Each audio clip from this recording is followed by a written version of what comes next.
जय श्री कृष्णा। श्रावण मास के कृष्ण पक्ष की एकादशी तिथि को कामदा एकादशी का व्रत रखा जाता है।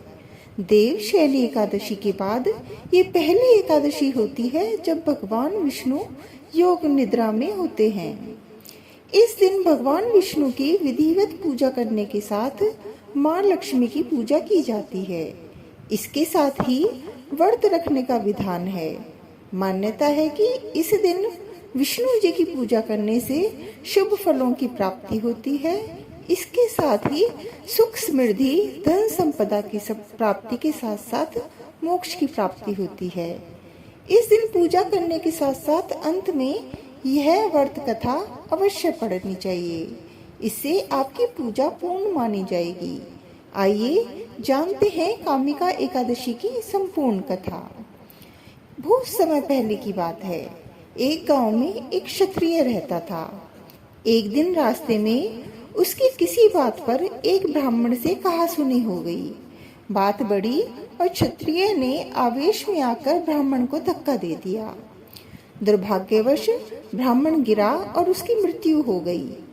घटना के कुछ ही समय बाद क्षत्रिय को अपने किए पर पछतावा हुआ। उसने ब्राह्मण के अंतिम संस्कार की जिम्मेदारी ली और गांव के लोगों से क्षमा भी मांगी। लेकिन गांव के पंडितों ने साफ मना कर दिया। उन्होंने कहा, तुम पर ब्रह्म हत्या का दोष है। जब तक तुम इसका प्रायश्चित नहीं करते, हम कोई धार्मिक कार्य में शामिल नहीं होंगे। अब क्षत्रिय परेशान था। उसने बार बार विनती की कि उसे कोई उपाय बताया जाए जिससे वह इस पाप से मुक्त हो सके। पंडितों ने उसे सलाह दी, अगर तुम सच्चे मन से सावन के कृष्ण पक्ष की एकादशी यानी कामिका एकादशी का व्रत रखो, भगवान विष्णु की पूजा करो, ब्राह्मणों को भोजन कराओ और दान दो, तो तुम्हें अपने अपराध से मुक्ति मिल सकती है। क्षत्रिय ने बिना देर किए व्रत की तैयारी शुरू कर दी। उसने पूरे नियमों के साथ उपवास रखा, भगवान विष्णु की पूजा की, तुलसी अर्पित की और रात भर जागरण किया। उसी रात उसे स्वप्न में भगवान विष्णु के दर्शन हुए। उन्होंने मुस्कुराकर कहा, तुमने सच्चे मन से प्रायश्चित किया है। तुम्हारे पुण्यों और भक्ति से मैं प्रसन्न हूँ। अब तुम ब्रह्महत्या के पाप से मुक्त हो चुके हो।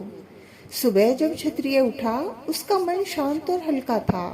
गांव के लोग भी उसकी तपस्या से प्रभावित हुए और उसे फिर से स्वीकार कर लिया। कहा जाता है कि उसी दिन से कामिका एकादशी का व्रत विशेष पुण्यदायी माना जाने लगा।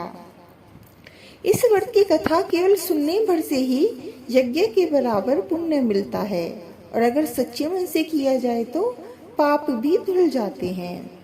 कामिका एकादशी व्रत करने से मनुष्य को न यमराज के दर्शन होते हैं, न ही नरक के कष्ट भोगने पड़ते हैं। उसके सभी पाप मिट जाते हैं। इस व्रत के अलावा पापों का नाश करने की क्षमता किसी और व्रत में नहीं है। इस दिन माँ तुलसी के दर्शन मात्र से मनुष्य के सभी पाप नष्ट हो जाते हैं और तुलसी का स्पर्श मात्र करने से मनुष्य पवित्र हो जाता है। तुलसी का पत्ते को जल में डालकर स्नान करने से यमराज से मिली हुई सभी यातनाएं नष्ट हो जाती हैं और तुलसी जी को भगवान के चरणों में अर्पित करने से मोक्ष की प्राप्ति होती है। एकादशी के दिन जो मनुष्य भगवान के सामने दीपक जलाते हैं, उनके पितृ स्वर्गलोक में अमृत का पान करते हैं। कामिका एकादशी की रात जो जागता है और दीप दान करता है, उसके पुण्य कर्मों का खाता बढ़ जाता है। जय श्री कृष्णा। जय एकादशी मैया की।